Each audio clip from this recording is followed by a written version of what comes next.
Karolina is founder of the wonderfully named Rebel Strategy Lab. On that basis alone, I would have wanted to record an episode. Even better though, she's an alumnus of the European Space Agency and ISI, meaning she has a huge amount to contribute on the subject of Earth observation. So, we covered how her background created an appetite for demand-side thinking, then the defense pivot in commercial Earth observation, and then why strong technology keeps getting cited as the reason companies don't scale and why that's usually wrong. Last of all, we had some nice, sharp views on the validity of the Geoawesome Top 100. You'll have to bear with us. Occasionally, there were some issues with the audio. My name is Wilfred Waters. Thank you for listening to Geospatial FM. Karolina Sana, founder of Rebel Strategy Lab. Great to have you on. Thank you for having me. I have been working on atmospheric physics for my whole life. I did academia work in it, and then I moved out of it to work more on the systems outside. We have to touch on at least what you did at the European Space Agency. Yeah, I was working on Earth Explorer missions, and those are missions that are mostly based for the science part of the community, and I was working as the system performance engineer. So it's interesting work because you're actually looking at the whole system from the hardware, how it's how the hardware is created, how it's put together, all the pieces of the hardware on the satellite, and then how is that translated into into data products that are then used by the community.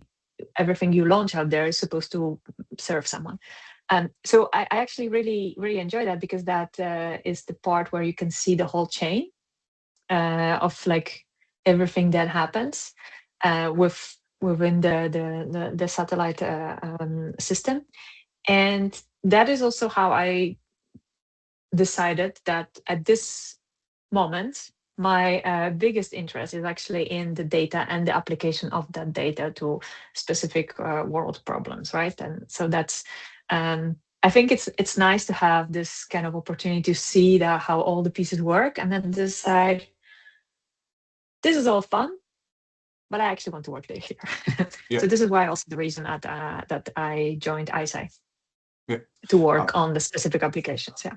Okay, so one sentence that stood out for me there in describing your experience at ESA is that you had to, it sounded like you were having to check that the systems that were being set up or proposed to be deployed in the interest of a customer in the end, you had a role of checking that actually the sensor would do what the customer needed. So I guess what I'm trying to say is the impression I have is that from the beginning or from an early stage in your career, you've had to take a pragmatic and straightforward view to actually have the sensor do the job that it is supposed to be done. Is that right?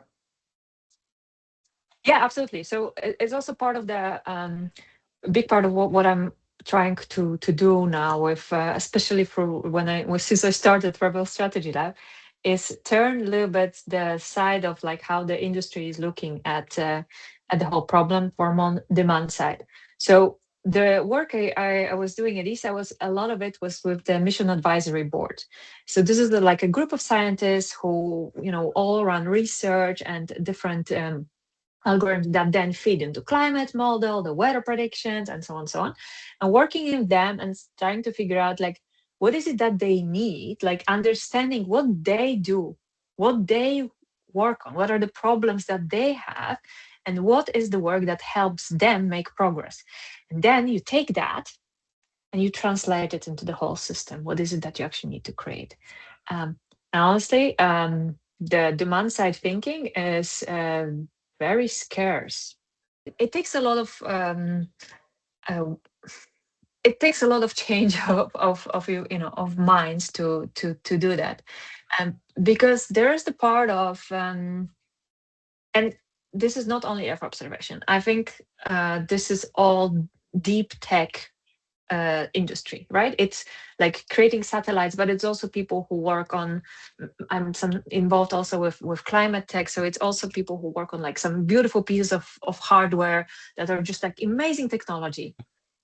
And the thing is that we as engineers, as people who like, have studied this, we love the technology. We're just like, so like, it's just so cool, right? Because it is so incredibly exciting to work on this technology. And my biggest problem is just trying sometimes to talk to people who founders or in other leadership roles in those industries, saying like, I get it. You have a beautiful technology. You had a great idea. You build it into something super cool. And the thing is that they don't care I was about because to say the same thing. they don't care. Like nobody. No, it's just everyone is trying to make progress in their life, right? Like I'm just trying to put it super clear. Everyone is trying to make progress in their life. Everyone is trying to make progress with their business. And me, as let's say, insurance company, making progress in my business has nothing to do with the fact that you have a constellation of 50 satellites that have 20 centimeters resolution. It sounds impressive. It sounds cool. But you also have to say, they launched on a SpaceX Falcon 9 and, there was a great plume of smoke and then the rocket landed itself. Isn't that impressive? Exactly. It's all very impressive. But like when I'm in an insurance company, what am I really selling? I am selling a peace of mind to my customers because they don't need to care about like, if there is a flooding, they know they will be taken care of, right? That's what I'm selling. And I need something that helps me create that product for them. Yeah. And if it happens to be satellite, great. One of the figures in our industry that comes up every now and again on social media, his insurance clients basically said to him, I don't care about your pretty space pictures. Yeah. I thought it was hilarious. Yeah, it is absolutely true. And and the amount of decks and pitches and so on that I have seen that lead with, look at this amazing technology that we have, and it's like they don't care, like really just the problem is that it's I mean, like when you think about like where is it coming from and so on, I think it has like it's deeply rooted in the way we are educated and in the way that we keep on being rewarded for looking smart and doing hard things. Yeah. But that's maybe a rabbit hole that I also have strong views about. Picking up this theme about Aravind, so it's been really interesting to observe over the past few years how well received his campaign, as it were, has been by the Earth observation industry. But what's interesting about his background is that, as I understand it, he was a computer programmer or a software engineer. And what can a software engineer do in this context? What will their reflex be? It'll be to enter the mindset of specifically a data engineer, and it will be to set up data pipelines. Yeah, no, exactly. Because the thing is that what you it is data, right? In the end, it's data like anything else.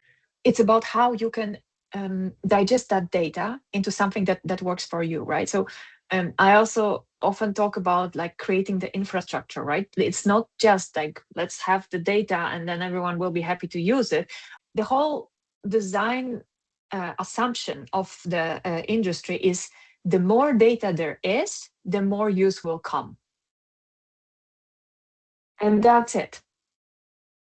But it doesn't work like that because that data needs to go into something, right? So basically, I often, a lot of the work on the data engineering side in this things is thinking like you basically have like a huge hose of data. Then on the receiving end, there is not enough to actually be able to digest it, to use it, and there are certain things that need to be present from the point of view of the customer that you're serving in order to be able to use that data. So yeah, I completely understand that from the point of view of software, that's how it works, right? You create something, but it needs to serve someone in a specific way, right? They have their way of receiving that data, and you can create that, right? They have a certain workflows on their side, and your job is to like plug whatever it is that you have into their workflows. And their workflows are quite often similar, right? They might have different specifications, but at the end of the day, they're trying to do the same job. Okay, so if the industry basically faces a risk to do with naivety, what these satellite constellations produce is some of the largest, maybe the heaviest data streams around. We're talking about petabytes and more of data. So effectively, you face the risk of basically obliterating your clients with this data. No, absolutely. And the thing is also that we like to think that data is enough, but data does not solve problems. Yeah. Like on its own, it's just nothing. Yeah. On its own, So, it's often just going to be noise. Yes, exactly. And you need to understand which data is applicable to what, how to connect it to like a real world problem. And I think this has been understood by part of the industry. But then there is a bigger problem that, like, even some companies now have, they can serve you the data for an API. You can task for an API, but it's still just data. It still doesn't solve the problem. So, like, yes, the API still does not solve the problem of your specific customer, right? It's just an easier way to get the noise. Exactly. It's just an easier way to get the noise. And it's still basically what you're doing. It's like I like to compare it to this. It's like asking the question, how can I help you? Right? But you think it's being useful. You're giving all this data and you're saying, well, how can I help you? Here is everything I have. Yeah. But what you're actually doing is putting the work on the other person. A topic here to cover, I think we've got a segue to the next topic. So the defense pivot in Earth observation. Can you talk around why it's happening, what it's costing, also the climate and humanitarian side, and whether there's a structural way back? Yeah, it's it's been happening in the last couple of years quite obviously. And why it's there's plenty of reasons, like the geopolitical situation being the most obvious one. And when you think from the perspective of the company that is creating the either analytical products or just data products from Earth observation, and the appeal of that is quite big because it's no, it's not easy. It is structured way of delivering data. So a lot of the organizations will, we can talk about defense, but we can also talk about governmental customer in general. Governmental agencies, doesn't matter what is their use case, they have been using this type of geographic data and Earth observation data for years. They have whole departments. They have GIS analysts working for them. They have remote sensing analysts working for them. They have the software. They know how to use QRGIS. They have the knowledge how to do this stuff. So for them, it's natural to keep on using it, right? Because they speak the same language, basically. They are like, oh, you are a provider of data. I can eat that data. So let's do it, right? And they can set up their own data pipelines. Exactly. They can set up their own data pipelines because they know, and what is the most interesting part, that like they have clear requirements. So you go to that company and they will tell you exactly what the company, the government, the agency, you go and tell you exactly what they want, how they want it, and when they want it, and what you need. So you're like, whereas when you're talking, we're talking about the humanitarian use case or about a climate use case, climate adaptation and climate resilience. This is like new things we are building. We are still figuring out. The industry is figuring out. The legislation is lacking. The companies who are trying to do it are trying to figure out how to do it. They don't always have as simple thing as like someone who owns the budget. They don't have a budget owner for who buys the data and who produces the data. So they don't know. They still are in developing this. And in some industries it goes faster, like in for example, utilities, they have, because they have a lot of legislation obligation, very often they need to deliver that. So they're more like Sure. In the European context and related to climate, there's the European deforestation regulation. It actually was diluted quite a bit. Quite a lot of Okay. startups went bankrupt because of the Oh. way that the European Commission went back on the initial proposals. But yes, this is like one way of thinking about it, like that. Yes, now you have to prove the deforestation in your supply chain in certain areas and so on, right? So there is I call it like a forcing function for you to actually need to get that data, right? Because you're obliged to. The fact that it's been delayed, diluted, and so on, that's a different topic, right? There's a lot to be done there. Is this But the yes, usual so story of moneyed interests and lobbyists fighting back? unfortunately, yes. Unfortunately, it is. Yeah, it's the thing that happens everywhere. And although Europe is progressing in the context of climate, maybe more than US at the moment, but there's still a lot of this happening. Yeah, so it's painful, but we'll get there. We'll or not, and then we'll all screw it. But anyway. Great to have some honest alternative. expressions of Yeah. frustration on the show. This is what this exists for. Okay, Yeah. so So the last question or last part of that yeah. prompt was if there is a structural way back.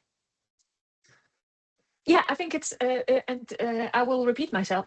What are the problems that are on in the industry at the moment? What do they need to solve for, and how can your product help them make progress? Not the other way around. It's not about like saying, I have this beautiful product. It's so complex. I'm using 10 different data streams and it has this high resolution. And here it is. Use it, enjoy it. It's beautiful. No, it's like, what are you struggling with?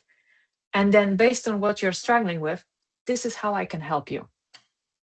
Okay, so can we differentiate the, I don't know, I want to say upwards of 50 publicly traded Earth observation companies into those that have, as you say, great technology and launch on top of awesome rockets, but in the end provide a deluge of data signal combined with a whole lot of noise to their customers, and those that are showing some discipline around accompanying this data with data pipelines that help pull out signals that relate to specific customers. Essentially that have employed a team of data engineers to go along with their fantastic sensors in space. Can we differentiate or divide the industry in that way? I think I don't know if that's like that's if that division is so clear, right? Because the question will always be like, whose responsibility is it, right? So like, how is it just the data, or is it more like the analytics product? Because I think those are also like two different companies within a company, if you will, right? Because you can just provide the data as an Earth observation company, or you can provide an analytical product based on that data, right? So the amount of companies that want just data is maybe a little bit smaller than the companies that want the analytical product. And at the same time, the analytical product has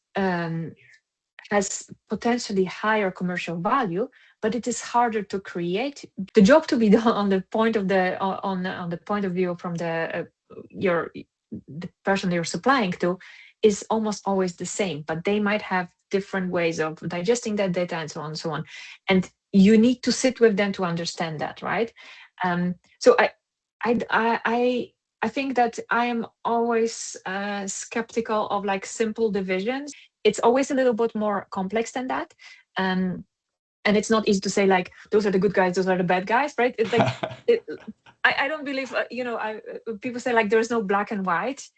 There's a whole rainbow of colors, right? So it's yes, it's unfortunately, things are not as simple as I was hoping. Okay, so then my next question is, does there then need to be an extra layer of companies or entities. So you've got the source of the data, all of our 50 Earth observation companies. Does there need to be a layer in between of, I guess, analytics consultancies? There is this like idea, if you want to go into the analytics, like everyone's like, I want to be a SaaS. But there is a problem with that, right? Because there are certain things that work in the software world that don't work in the Earth observation work. And one of the basic one is that the idea is that software is once you have the software, it's there, and it's like it doesn't cost much, right? The basic design of Earth observation is not like that, because it's not about the analytical process even that I have. It's about the imagery. So there is, and every time I want to do a flood or agriculture and whatever, I need the image, right? So the basic unit economic is different than in software, right? So we are thinking like, okay, we can just be like SaaS companies. Like, no, because you have something different than the SaaS company. And that's a thing that I've been thinking a lot about recently, that it's a nice model, and it's nice model because because it scales, right? But the scale problem on the Earth observation side is different. And this is why I think of like, when you go into the commercial market, nobody in the commercial market is buying data, because there's a fire hose of data, right? It means that I can get another source of data, but I still need to do all the work on my side. What people in the commercial side, what they want is they want to buy infrastructure. They want to buy something that will work for them. And it's like, okay, what's the difference between data and infrastructure? So I think about it in like 6 different buckets, right? And one of them is like, it needs to be reliable, and I need to have a guaranteed availability. It means that if I'm going to build my business operational process based on something that you're providing, I need to be sure that it's going to come there when I make my decision, not when you are ready to send it to me. But it needs to work for me on my timeline, on the cadence of my business, right? Then I want it to be standardized. The way that I interpreted that is they want an answer machine. You also made a point about licensing, and that reminded me about yet another former podcast guest, Gabe Domoncello from Umbra. He made an unanticipated point for me. The industry isn't held back by technology or science or, a lack of applications. It's a simple licensing problem. No, it's absolutely true. And Umbra is one of the very few data providers that actually has a very liberate license for their images. So once you buy the image, it is truly yours. Just forget about the pricing. Like, the pricing is whatever the pricing is. Focus on the license. What can you actually do with that image? You will only be able to use it for very specific cases and so on, even to the point that in a lot of the companies in the commercial side, they want to provide data for universities, for research and so on, right? Like, it's kind of like a way of actually advancing some applications and so on, right? You can provide that. But then you provide that data under a very, very strict license. So the amount of research that can actually be done with it, and okay, no, research can be done, but then if anyone wants to take that and actually create a commercial thing on it, it's forbidden. And then it's it's like, you can do research, but that's it. So licensing is again, another rabbit hole. Strong opinions. Okay. It sounds like almost there should be a whole episode about this, maybe a whole consultancy. I mean, at Rebel Strategy Lab, do you do much specifically around this issue of licensing? Yeah, I think it's in depending on the use case, but absolutely, because if the licensing is not going to allow you to scale your business, if you're building a product that is more on the analytics side of Earth observation, and you're purchasing imagery and so on, in the unit economics of that product needs to be the license. If the license is not permissive for certain things and for how you share that product later on with your customers, then you basically, it can burn your business. Yeah. Okay. I think we should get a definition of unit economics. It's in a way, the way I like to describe it is like everything that you need to put in that helps you sustain yourself as a company, right? If I am creating a product where what I put in from simple, like, money perspective costs me more, including everything that I need to put in into it, than actually selling that product, well, your unit economics are not okay. Yeah. And Okay, so nobody's going to fund your company. the unit is something perceived by the business that that is selling something to a customer. So I don't know. If the unit is the day's weather forecast, then it's all of the satellite imagery, the staffing cost to process that imagery, the infrastructure cost to sustain those analyses and ship the result to the customer. That is the economics that goes into producing the unit, which is the day's forecast. Okay. If I want to produce some analytical product, I will, let's say I want a flat product, right? So I want like a digital elevation model. I want the data from, I don't know, ideally some ground-based sensors, right? It's like all the little things that I want to have that product. And then like all the processing and things like that. And at the end, it needs to add up. Okay. I wonder again if there's some naivety or some legacy mindset that has caused these issues with a lack of sufficiently permissive licensing. It's like the new space inherited a lot from old space. Sure. Okay. All right. I think we've got then a segue into the next question, which is why strong technology keeps getting cited as the reason companies don't scale and why that's usually wrong. I mean, you can, yeah. So this is an interesting one because I think the problem is partly that what we talked about already is like the engineering part about like being in love with the technology. There's very few cases where actually someone is buying the technology. Again, it's the same topic again, right? Technology is not a blocker. So having a strong technology is good. It's absolutely a good thing, but it's not enough. So when we say that the strong technology is like keeping people away from scaling up, we're missing the part where like the scaling up part is not about the technology at all. It is about what is on the demand side, people who are probably going to buy from you, and what do they need and what problems are you solving for them.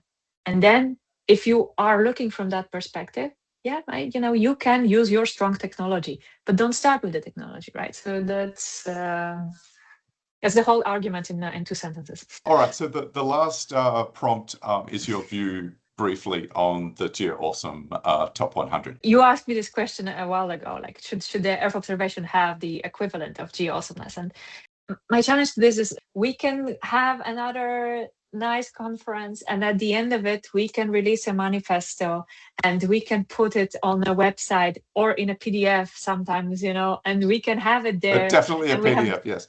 Definitely a PDF roadmap of something, This is years that we have been doing this. Yes. Self-congratulatory fluff, yes. Yeah. So my challenge to the Geoawesomeness award is like, give me a geo company that will win an insurance awesomeness award. Yeah. That I'm interested in. Perfect. I love that message. All right. Excellent point to finish on, Karolina.